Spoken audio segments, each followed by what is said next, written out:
Palestinian President Mahmoud Abbas has written a letter to Prime Minister Narendra Modi. Palestine India से मदद मांग रहा है कि हमारी ह्यूमैनिटेरियन सिचुएशन गजा के अंदर खराब हो रही है. The Palestinians don't talk about Kashmir because वो समझते हैं इंडिया नाराज हो जाता है. बट रिमेंबर, इंडिया के बड़े डीप रिलेशंस हैं इसराइल के साथ.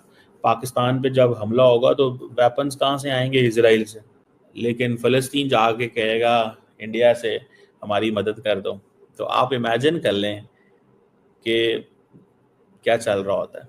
फ्लड आते हैं. मोदी का हिंदुस्तान और पाकिस्तान कोएग्जिस्ट नहीं कर सकते पीसफुली, और ये जो लोग समझते हैं कि कोएग्जिस्टेंस पीसफुली हो सकता है, ये गलत है.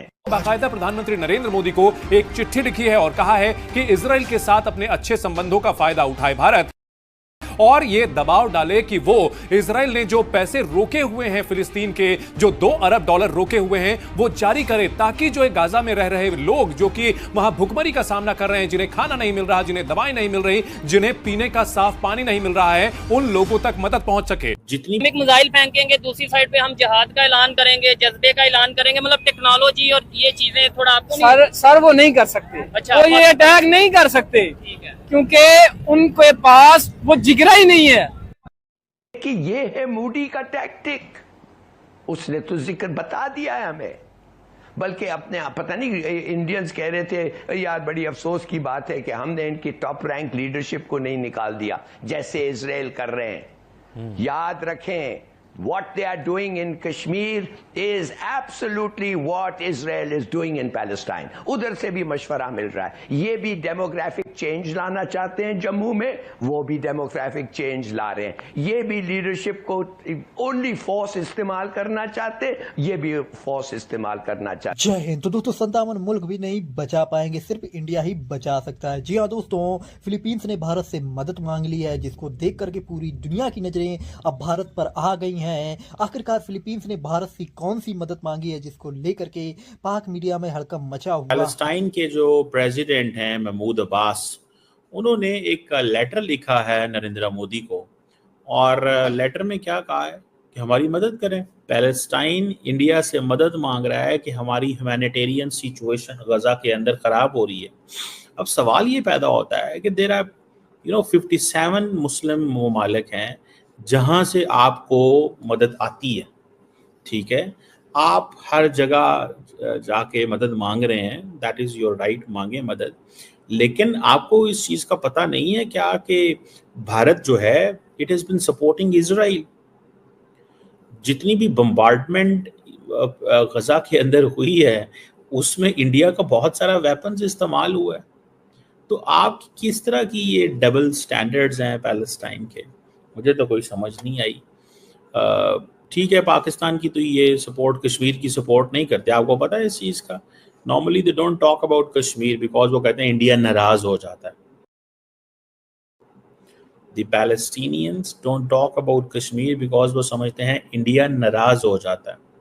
ठीक है, बिकॉज वो उनसे मदद लेते हैं. अब वो खत लिख रहे हैं और वो कह रहे हैं जनाब इंडिया का पॉलिटिकल वेट है, और जनाब ये साउथ साउथ कोऑपरेशन, वो जो लफ्ज़ आजकल चल रहे हैं, तो वो जो फ़लस्तीनी एम्बेसडर वहाँ पे मौजूद हैं वो बात कर रहे होंगे कि जनाब साउथ साउथ कोऑपरेशन की बात हो रही है एंड इंडिया इज़ अ की प्लेयर, और इंडिया जो है वो सपोर्टर है फ़लस्तीन के कॉज का. और जैसे मैंने बताया कि India has a representative in रमला.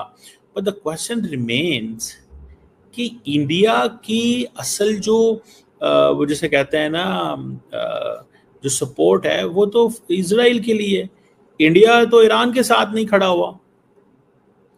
मैं जस्ट इतना बताना चाहता हूं कि इंडिया जो है वो तो ईरान के साथ नहीं खड़ा हुआ. ईरान, जब आप मुझे ये बताएं, जब इजराइल ने ईरान पे हमला किया तो इंडिया की क्या स्टेटमेंट थी? इंडिया की स्टेटमेंट बड़ी सीधी सी थी. इंडिया ने फ़ोन किया ईरान के सदर ईरान को और कहा कि हमें बड़ा अफसोस है, और ये जो इजराइल ने अटैक किया उसको कंडेम नहीं किया. देखिए, दिस इज अ लॉजिक ना. मतलब you call someone for something कि बड़ा मुझे आपके साथ ज्यादती हुई है, आपके ऊपर हमला हुआ है, बड़ा अफसोस है. लेकिन जो कर रहा है उसके बारे में कोई स्टेटमेंट नहीं है। और अगर शंघाई कोऑपरेशन ऑर्गेनाइजेशन ने स्टेटमेंट जारी की on the condemnation of Israel's attack on Iran, तो इंडिया जो है वो उसने कहा जी मेरा उस स्टेटमेंट से कोई ताल्लुक नहीं है, मैं ऐसी स्टेटमेंट का हिस्सा नहीं हूं। लेकिन पाकिस्तान को इससे बुरा तो लगेगा कि यार ये इजरायली फलस्तीनी करते क्या हैं। आपको लगता है कि प्राइम मिनिस्टर मोदी करेंगे कि जी हमारे $2 अरब जो है ना वहां पड़े हुए हैं तो वो हमें दे दें? सो उन्होंने हेल्प मांग ली है। So this is a help कि हमारा $2 अरब इजराइल में पड़ा हुआ है, ठीक है जी, और that is Palestinian tax money, और वो हमें दिया जाए। वो आपको क्यों देंगे? आप उनके लिए क्या करते हैं?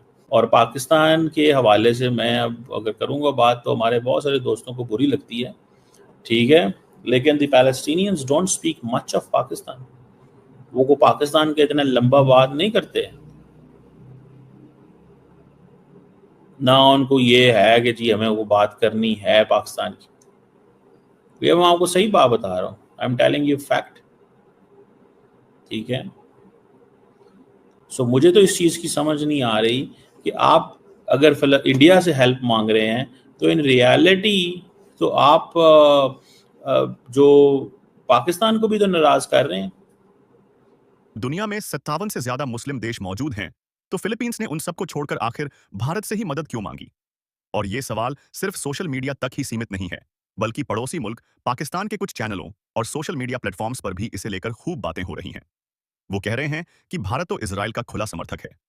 फिर भी एक मुस्लिम बहुल देश जो कि कई बार खुद फिलिस्तीन के लिए आवाज उठाता रहा है, वो भारत की तरफ क्यों देख रहा है? लेकिन अगर आप गौर से देखें तो जवाब बड़ा सीधा है। आज दुनिया मजहबी आधार पर फैसले नहीं करती, वो देखती है किसके पास हिम्मत है, संसाधन है और सबसे जरूरी एक भरोसेमंद फॉरेन पॉलिसी है। भारत आज एक ऐसा देश बन चुका है जो अपनी बात मजबूती से रखता है लेकिन दूसरों पर थोपता नहीं, और यही संतुलन उसे बाकियों से अलग बनाता है। फिलीपींस को शायद यही भरोसा हुआ होगा कि भारत से मदद मांगी जाए तो सिर्फ बातें नहीं, काम भी होगा, और वो भी बिना किसी हिडन एजेंडा के। और जहां तक बात है भारत में मौजूद अलग अलग विचारधाराओं की, तो ये तो हर लोकतांत्रिक देश में होता है। कोई इजराइल के पक्ष में है, कोई फिलिस्तीन के, लेकिन जब बात आती है विदेश नीति की, तो भारत सरकार अपने नेशनल इंटरेस्ट और ग्लोबल रिस्पॉन्सिबिलिटी दोनों को ध्यान में रखती है। पाकिस्तान को यह बात हजम नहीं हो रही कि एक देश जिसे वो बार बार मुस्लिम उम्मा के नजदीक मानता रहा है, वही देश भारत जैसे नॉन मुस्लिम देश की तरफ झुकाव दिखा रहा है। मगर सच ये है कि अब दुनिया बदल चुकी है। आज के दौर में देश अपने फायदे, अपनी सुरक्षा और अपनी जनता के हितों को ध्यान में रखकर फैसले लेते हैं। भारत जैसे मजबूत और भरोसेमंद देश से सनीस मदद मांगी, और इस बात को लेकर पाकिस्तान का परेशान होना लाजमी है, क्योंकि आज उसे यह समझ आ रहा है कि सिर्फ धर्म का नाम लेकर कूटनीति नहीं चलाई जा सकती।